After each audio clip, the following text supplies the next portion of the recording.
Coverage you can count on continues with Storm Team 10 meteorologist Everett Lau. News 10 photojournalist Megan Schrader was out earlier for us today. Look at all the purple showing up in the fields. I believe this is henbit, so it covers up some of the empty fields out there across the Wabash Valley.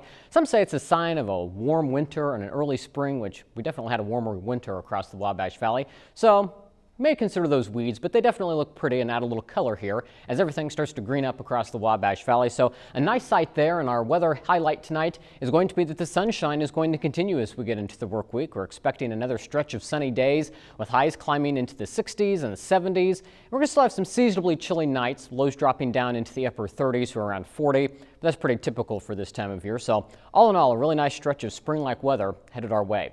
As we look at temperatures right now, we're starting to drop down into the 40s in a few spots, still holding on to some 50s. With this mostly clear sky, we'll see those numbers drop back down closer to 40 as we go through the night. But looking at the temperature trend over the next 5 days, we're going to see a gradual, slow and steady warm up, just a gradual stair-step climb there. 60 degrees is the average of this time of year, so tomorrow, very similar to today, we'll see highs climbing into the upper 60s, if not right around 70. And then we'll see those highs climbing into the lower 70s as we get into the middle of the week. And by the time we finish up the week, we're going to be making our way into the upper 70s, if not pushing that 80-degree mark.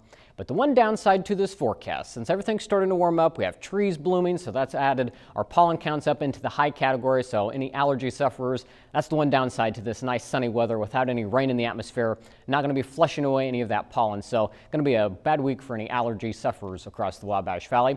As we look at Futurecast, we'll go through the rest of the night. Again, keeping that mostly clear sky in place. Just a really light breeze. In fact, it'll probably be calm at times. And as we go into the day on Monday, we're expecting more in the way of sunshine. So not much happening here on Futurecast, just a few passing clouds as we go over the course of the day.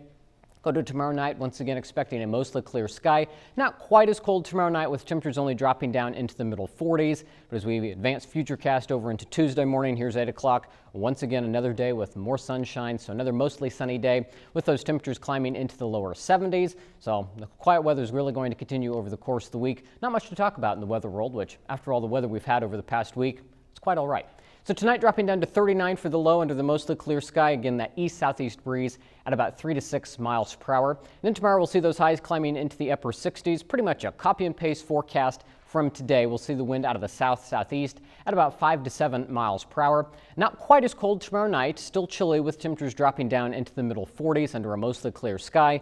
And the wind will become light. Now as we look at the 7-day forecast, again, not too much happening out there. We'll see those temperatures gradually climbing as well as the overnight lows. So it's going to be a little more mild by the time we get towards the end of the week, with those temperatures eventually climbing into the upper 70s by the time we get to the end of the week. Now as we get into Saturday, that's when we start to bring some changes into the forecast. We're going to be tracking our next system. There will be a cold front. So Saturday we'll see highs topping out around the upper 70s, right around 80. And as that front comes through, right now it looks to be late in the day Saturday going into Saturday night. That will bring our next chance of rain. So late Saturday going into the first part of Sunday, we may have to deal with some rain. And then behind that front, we will see some cooler temperatures to finish up next weekend with highs going back into the 60s, but that's still pretty typical for this time of year.